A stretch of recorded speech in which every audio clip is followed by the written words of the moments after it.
بسم الله توكلت على الله. معاكم نشوى النهارده ان شاء الله باذن الله نعمل طواجن بقى وندخل بقى في الاكل المصري الرهيب بتاعنا ده، بجد الاكل الشعبي ده اللي لا يعلى عليه بجد. في الطواجن بقى دي تاني، يعني قصة تانية خالص بالنسبة لي. بجد بجد أنا بحبها جدا، بعشقها بمعنى بعشقها. طعم تاني وبصوا، يعني مش عايزة أقول لكم نتفرج ونشوف الطاجن اللي احنا عاملينه النهاردة ايه. طاجن البامية باللحمة. اي قطعيه لحمه عندك اعمليها، مفيش اي مشكله خالص. عملناها مع رز ابيض، بس الرز الابيض بتاع الطواجن بتاعي انا لا يعلى عليه بجد. بشويه تكات كده بسيطه جدا جدا وموجوده في كل بيت، هتطلعي رز طاجن يعني حكايه. بصوا ما شاء الله اللحمه مستويه ازاي، بجد بجد دايبه دوب. هقول لكم، انا حبي للحمه بجد بجد، يعني انا بحب اللحمه جدا.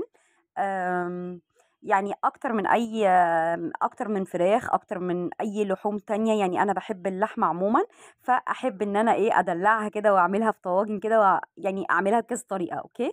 هنبدأ إن شاء الله بإذن الله في الطريقة بتاعتنا. حطينا معلقة سمنة بلدي على معلقتين زيت، ونبدأ بقى التفرقعات بتاعتنا اللي هتحصل دي اللي أنتم شايفينها. وبدأت إن أنا أحط أي قطعية زي ما اتفقنا، أي قطعية أنتِ عايزاها اعمليها، تمام. هتستوي معاكِ، أنا هاوريكِ طريقة السِوَى الصح للتسوية الصح بتاعة اللحمة، تمام. بدأت إن أنا أحط اللحمة والأسمر اللي أنا حاطاه دي، أنا باحب أحط فلفل أسمر عليها قبل ما بقى أدّيها الصدمة بتاعتها، وبعد كده بقى أنزّلها بقى في الزيت والسمنة بتاعتنا، وهابدأ إن أنا أدّيها التشويحة التمام بتاعتنا اللي هي إيه، الصدمة، تمام. هابدأ إن أنا أدّيها أول ما تاخد لون من تحت، هابدأ إن أنا أقلبها على الناحية التانية وهاوريكم هنعمل إيه. طريقتها سهلة، طريقتها بسيطة، ما فيهاش أي حاجة خالص، خالص. ما عندكيش طاجن اعمليها زي ما أنا هاقول لِك بالضبط تعمليها إزاي. يعني عاملاها على البوتاجاز، وبعد كده نقلتها في طاجن، استوت شويه بقى في الفرن، خدت ودت مع بعضها كده الباميه مع اللحمه، تمام. خلاص اخدت وش، هنبدا ان احنا نديها بقى صدمه على الناحيه التانية. وبص ما شاء الله اللحمه مورده ازاي وجميله ازاي. معلش، انا عارفه ان اللحمه غاليه الايام دي، بس طبعا مش هنقدر نستغنى عنها، والله صدقوني. مش هنقدر ان احنا يعني ما ناكلش ولادنا لحمه، فهنقول الحمد لله، بجد الحمد لله على نعمه الكتيرة علينا، والحمد لله. الحاجة غالية رخيصة عايشين الحمد لله، لازم نحمد ربنا على كل حاجة، تمام. بدأت ان انا اديها بقى الصدمة الحلوة دي. بصوا بقى اللون عامل ازاي، تحفة. مش عايزة اقول لكم بقى الصوص اللي نازل منها ده يجنن. مش عايزة اقول لكم يعني ده لو اخدتوه وعملتوا بيه رز هيبقى يجنن، تمام. بدأت ان انا اديها التشويحة الصدمة بتاعتنا، وبعد كده بدأت ان انا انزل بفلفل اسمر تاني، وبعد كده هانزل بمَيّة مغلية، تمام. هننزل بمَيّة مغلية ليه؟ عشان هنسويها كويس جدًا. في نفس الوك أو في نفس الطاسة اللي أنا باعمل فيها اللحمة، هننزل برضه هاسويها بنفس الطريقة. هيطلع عندنا ريم، الريم ده لازم يتشال، لازم، لازم تشيلوه، تمام. بُصّوا ما شاء الله الشوربة بتاعتها صافية إزاي وحلوة إزاي. تحفة بجد، مش عايزة أقول لكم تحفة، تحفة. هننزل ببصلاية وطماطماية، وبعد كده هننزل بمعلقة السكر بتاعتنا اللي هتخلّي لنا اللحمة مستوية على الآخر، تمام. وهننزل بفلفلاية رومي، ما عندكيش فلفل رومي ما فيش أي مشكلة خالص، ما تستعمليهوش، تمام. وبعد كده هنسيبها بقى إيه، تاخد وتدّي مع بعضها، تمام، مع نفسها كده تاخد وتدّي عشان تستوي التسوية التمام. ما شاء الله بصوا، بصوا عاملة إزاي بعد ما استوت. بصوا بقى الشوربة بتاعتها عاملة إزاي، تجنن ما شاء الله، ولا حول ولا قوة إلا بالله، تجنن. لازم معلقة السكر. هتقولي لي معلقة السكر ليه؟ هاقول لِك عشان معلقة السكر هي اللي هتسويها. نروح بقى للبامية بتاعتنا العسل. كل الناس بتحب البامية الصغيرة، أنا باعشق البامية الكبيرة. يعني بُصّوا مش عارفة، أنا ما باقتنعش بالصغيرة دي ليه ما أعرفش. هنبدأ إن إحنا نقمّع البامية. هنقمّع البامية إزاي يا نشوى؟ هنشيل من فوق كده، نعمل مثلثة كده من فوق ونشيل الأحرف دي. في ناس كتيرة جدًا أنا لمّا باجيبها مجمدة، تخيلوا إن أنا بالاقي فيها الأحرف السودا دي، فممنوع يا جماعة، ممنوع. الأحرف دي أولًا بتبقى فيها شوك، فإحنا لازم نشيلها، تمام. هنبدأ إن إحنا نقمّع البامية بتاعتنا، وسهلة جدًا. هي تاخد وقت مننا بس مش مشكلة. هنشيل جزء من تحت، وهنشيل الطربوش اللي فوق ده، وهنشيل الأحرف زي ما أنا باوريكم بالضبط. قمّعوا البامية، هي دي تقميع البامية الصح. إن أنا بانقي الكبيرة وباسيب الصغيرة عشان أنا عايزة الكبيرة أعملها في الطاجن، عشان أنا عايزاها تستوي مع اللحمة. اللحمة already استوت معانا، تمام. هابدأ إن أنا أشيل بقى، أقمّع بقى. يعني بُصّوا يعني ماشي، هي بتاخد شوية بس أحسن من المجمدة كتير، كل حاجة فريش أحسن من المجمدة كتير. هابدأ إن أنا الأحرف بتاعتها، وهاكمّل باقي الكمية. أنا باورّيكِ إن أنا بانقّي الكبيرة مش بانقّي الصغيرة، يعني أنا سايبة الصغيرة على جنب. طبعًا أنتِ لمّا بتيجي تشتري فمش بيدّوكِ ده على ده، بيدّوكِ كبير على صغير، فباورّيكم. بُصّوا ما شاء الله بقت نضيفة إزاي، ما شاء الله تحفة. خلاص قمّعناها وأخدت الكبيرة، يعني هي مش كلّها حجم واحد، بس حاولت على يعني على قد ما أقدر بقدر الإمكان إن أنا آخُد الكبيرة منها، تمام. باورّيكم ما شاء الله هي فريش إزاي، أحسن من المجمّدة كتير.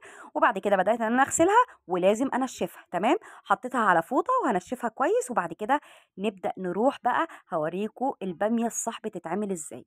ماشي، ما فيش أي حاجة صعبة لغاية دلوقتي. عندي بصلاية بشرتها، وبعد كده هننزل بمعلقة سمنة بلدي ونقلّب، نقلّب لغاية ما البصلاية للغاية آسفة، ما البصلاية تصفر معانا، تمام. إحنا مش عايزينها يعني إحنا مش عايزينها محروقة، إحنا عايزينها يعني تدبل كده معانا شوية. تمام، في أي حاجة صعبة؟ ما فيش أي حاجة صعبة لغاية دلوقتي. هنبدأ إن إحنا ننزل بمعلقة كبيرة توم مهروس، تمام. وبعد كده نبدأ إن إحنا نقلّب وهننزل بالبامية على طول. ما فيش أي حاجة صعبة لغاية دلوقتي، ما فيش أي حاجة صعبة. لغاية دلوقتي، لغاية ما أنا باقول لكم عادي، يعني أنتم ممكن تستخدموها كده من غير ما تحطوها في طاجن. يعني أنتم هتحطوا البامية تدوها تشويحة مع البصلاية والثوم، وبعد كده تحطوا عليها الصوص عادي، ما فيش أي مشكلة كده على البوتاجاز. لو ما عندكيش طاجن، يعني أنا عشان أنا ما أزملكيش الدنيا، لو ما فيش طاجن عندك كملي بنفس الطريقة اللي أنا باقول لِك عليها. هنبدأ بقى إن إحنا نقلب تقلبتين لغاية بس ما إيه يعني تدبل معانا زي ما إحنا اتفقنا، تمام. إحنا مش عايزينها محروقة. هننزل بقى بالبامية بتاعتنا بعد ما نشفناها كويس، وبعد كده نديها بقى تشويحة. جربي الخطوة دي، خيال. مش عايزة أقول لِك لمّا تدّيها تشويحة مع البصل والثوم بتبقى بجد تجنن. نبدأ إن إحنا نقلّب فيها تشويحتين كده 3، وبعدين شُفتوا البصلاية عاملة إزاي، إحنا مش عايزينها تتحرق، تمام. هابدأ إن أنا أدّيها يعني تشويحات كده على البوتاجاز والنار عالية عندي، وأهم حاجة ناخد بالنا عشان ما فيش حاجة لا قدّر الله تتحرق مننا. وبعد كده هنبدأ إن إحنا نعمل إيه، ننزل بمعلقة فلفل أسمر كبيرة، وبعد كده ندّي التشويحة وبس. التوابل بتاعتنا عندنا إيه، فلفل أسمر آسفة، فلفل أسمر فقط لا غير، تمام. بُصّوا ما شاء الله بعد ما شوّحناها شوية بقت عاملة إزاي.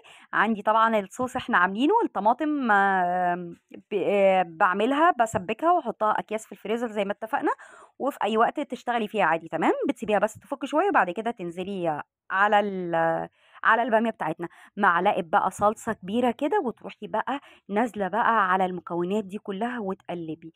وأهم حاجة، أهم حاجة في أي طبيخ أنتِ هتعمليه معلقة السكر عشان تكسر الحموضة معاكِ، عشان مشكلة الحموضة ما تعملش حموضة معاكِ، تمام. هابدأ إن أنا أقلّب تقليبتين، وأول ما تغلي هاورّيكِ إحنا هنعمل إيه. بُصّوا بقى المنظر عامل إزاي، يعني المنظر مش عايزة أقول لِك يتاكل كده. يعني اللون الأخضر ده لوحده حكاية، ما شاء الله، ما شاء الله بجد تجنن. هاسيبها بقى لغاية ما تغلي شوية، وبعد كده هاوريكم هاعمل إيه. قلبت كل المكونات مع بعض، وهاوريكم دلوقتي الخطوة التانية هنعمل إيه. خدت كوباية من الشوربة. بُصّوا ما شاء الله الشوربة كانت دسمة إزاي. أخدت كوباية، نزلت على المكونات بتاعتي، على البامية بتاعتي، وأخدت كوباية شوربة حطيتها على البامية. وهابدأ إن أنا أقلِّب. أول ما تغلي اتفقنا هاورّيكم هنعمل إيه. دي بقى معلقة إيه، دي معلقة السُكّر، تمام. وalready أنا مملّحة عندي الصلصة، فأنا نزلت بمعلقة معلقة صغيّرة جدًا ملح، تمام. وبرضه شوفي أنتِ الملح بتاعِك، بس يُستحسن إن أنتِ ما تملّحيش الأكل. آدي خلاص بعد ما غليت الغلوتين المحترمين، بدأت إن أنا أنزل بقى باللحمة. قبل ما أنزل باللحمة، آسفة جدًا دي ما جاتش في التصوير، بدأت إن أنا أدّيها كده يعني في السمنة كده، أحمّرها تحميرتين كده في السمنة، وبعد كده تمام. غليت غلوتين على البوتاجاز، هانزل بالمكونات دي كلّها في الطاجن بتاعنا. في أي حاجة صعبة لغاية دلوقتي؟ ما فيش أي حاجة صعبة. ما عندكيش طاجن، ما فيش أي مشكلة، كمّلي في الwok بتاعِك تسوية، تمام. كمّلي في الwok، يعني بعد ما نزلنا باللحمة كمّلي التسوية في الwok بتاعِك. خلاص نزلنا بالمكونات كلّها، هابدأ إن أنا أغطّي الطاجن بتاعي. هاغطّي الطاجن بورق زبدة، الأول أكرمش ورقة الزبدة بتاعتي، وبعد كده هاغطّيها بالفويل وأدخّلها الفرن. بالضبط، كل حاجة مستوية عندنا، يُعتبر إن البامية مستوية عندي واللحمة مستوية عندي، فهتاخد بالضبط، بالضبط نُص ساعة معايا في الفرن، تمام. في أي حاجة صعبة؟ ما فيش أي حاجة صعبة خالص، الموضوع سهل جدًا ما فيهوش أي حاجة صعبة خالص. أُمّال الطواجن بتتباع غالية برّه ليه؟ الله أعلم. الله أعلم يعني ربنا يرزقهم يا رب من حيث لا يحتسب ولا يدري، ويرزقنا إحنا كمان من حيث لا نحتسب ولا ندري. وزي ما اتفقنا الدنيا بقت غالية شوية، فكل حاجة هنعملها في بيتنا إن شاء الله بإذن الله. بدأت بقى إن أنا أشيل خلاص بعد نص ساعة، بدأت إن أنا أشيل الورق الزبدة والفويل وأوريكم بقى الطاجن وجماله. بجد الصوص يجنن يعني ملهوش حل، والدسامه بقى يعني مش عارفه. ابدا ان انا بقى اطلع اللحمه على الوش كده، وبعد كده ادخلها على الشوايه بالظبط 10 دقايق عشان بس اللحمه تاخد لون كده معانا. وهوريكم بعد كده طريقه الرز هتبقى عامله ازاي. رز الطواجن ده اعتمدوه يا جماعه، بجد اعتمدوه في اي طاجن عندكم، في اي نوع طبيخ انتوا هتعملوه اعتمدوه. الرز ده بجد بجد حكايه. يعني متهيألي هتلاقوه في كل الفيديوهات بتاعتي ان شاء الله باذن الله. هدخلها بقى على الفرن، بقولك ما شاء الله بصي الباميه مستويه ازاي. اللي ما بيحبش الباميه الكبيره انا اسفه جدا، بس انا ما بحبش غير الباميه الكبيره بصراحه. عندي بقى نروح للرز، عندي معلقه سمنه كبيره، معلقه سمنه بلدي. وبعد كده ما عندكيش سمنه بلدي اعملي باي حاجه مفيش اي مشكله، يعني كاني ما قلت السمنه بلدي. وعندي معلقه زيت، اهم حاجه الزيت عشان يفلفل لك الرز. وهبدا ان انا احط الرز المصري بتاعنا الكميه اللي انت عايزاها، تمام. انا حطيت هنا كيلو.